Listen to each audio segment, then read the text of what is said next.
Man, what's up, everybody? This is Uni One Hoop Source. My name is Kim Muhammad. I'm definitely in the building.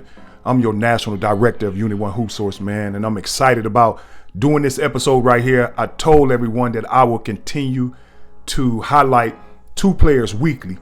So this week right here, I'm excited because I have an opportunity to talk about two players that I believe is flying under the radar and not getting enough attention. And these two players right here are players who are very quality players and who have the potential to do something at the next level if they apply themselves. At the end of the day, it's always going to be about if you apply yourself.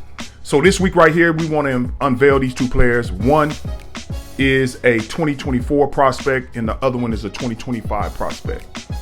And they're right here, right under your nose, right here in your city that many people really don't talk about that much. And I know it's a lot of moving parts in basketball and there's a lot of things that's going on in basketball. But if anybody is going to highlight the players in our city, it's us. We're going to have to do it. And then we're going to have to expand our ability to get the information out on a broader scale. Because I believe that a lot of our players have the ability to compete against some of the best talent from around the country. This player right here, he's 2024. He's a combo guard. He can also play the point guard if it's called for, and I believe he will have to play that position at the next level. It's a lot to like about him. I don't know him personally, but he is definitely one of those players that have the potential to compete at the next level. He has the potential to be a college-ready player. I'm talking about 6'1", 6'2", RJ Nance of Centennial High School. When I first seen him, I seen him a while back. And, I just want to say before we go any further, I'm only going to talk about players that I have seen with my eyes. So I'm not going to come on here and give you false information on a player that I haven't seen. So when you see me come before you, I'm never going to do a disservice to you. I'm only going to speak about players that I have seen with these two eyes right here. And that's my personal observation that I will give of players from around this city. So just know that part right here. We never going to cheat you. We always going to treat you right. So like I said, RJ Nance is one of those players that I seen with my eyes. When I first seen him, man, he captured my attention as a athletic prospect who had good ball skills.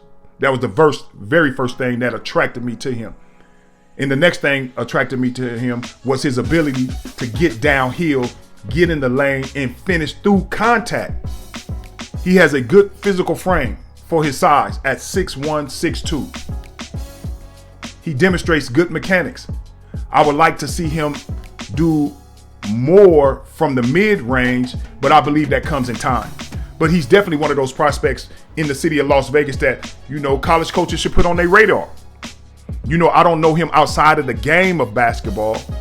And like I tell all these young men, I hope that you are taking care of your business inside of the classroom and upholding yourself as good civilized citizens, because those are some of the attracting mechanisms that you're going to need to attract college coaches to you. That's just real. If no one is telling you that, man, you getting it firsthand here. But he's definitely a ball player. He demonstrates good mechanics. He demonstrates the willingness to attack aggressively. This type of young man is wired to score. I'm going to say it again. He's wired to score.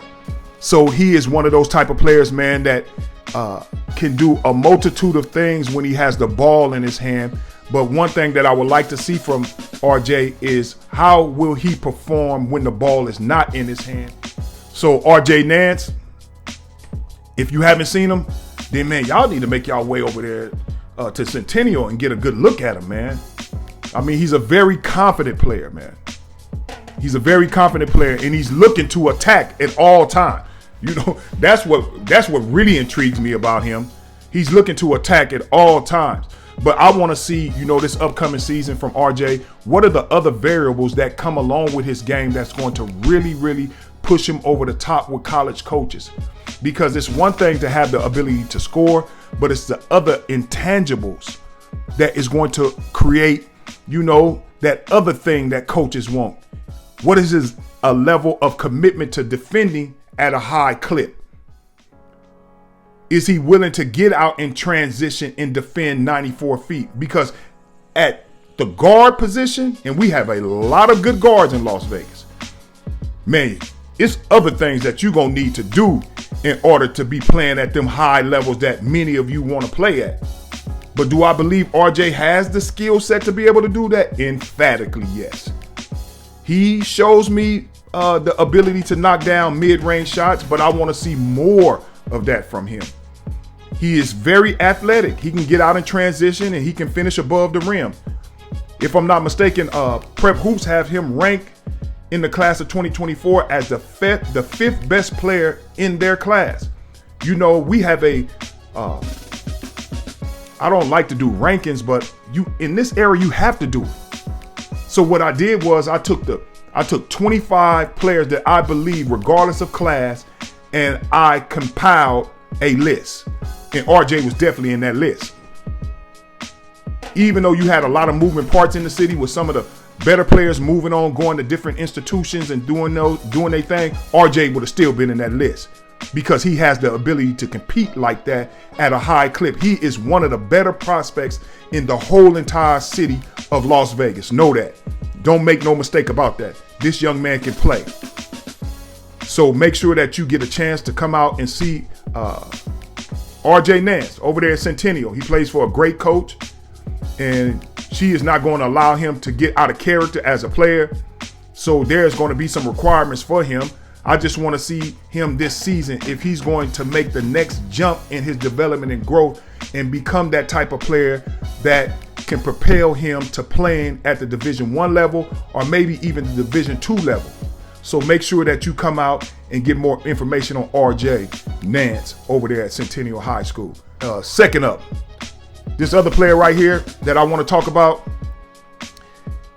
he is a developing big, but he is one of those type of players that made the most of his opportunity here in the city of Las Vegas.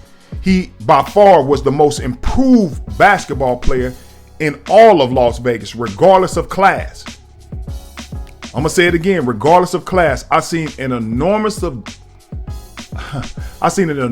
amount of development in his growth as a player. I'm speaking about Lonnie Bass. Lonnie Bass attended Martyr East Academy. I want to get it right, man. I want to get it right when I talk about that institution. So yeah, Lonnie Bass is one of those players, man. He's 6'8", has a good physical frame. He is, like I said, a developing big, but he has all the intangibles to take the next jump in his development and growth. I watched him this past year at Section 7. One thing that I was very intrigued with was his hands. This young man has soft hands.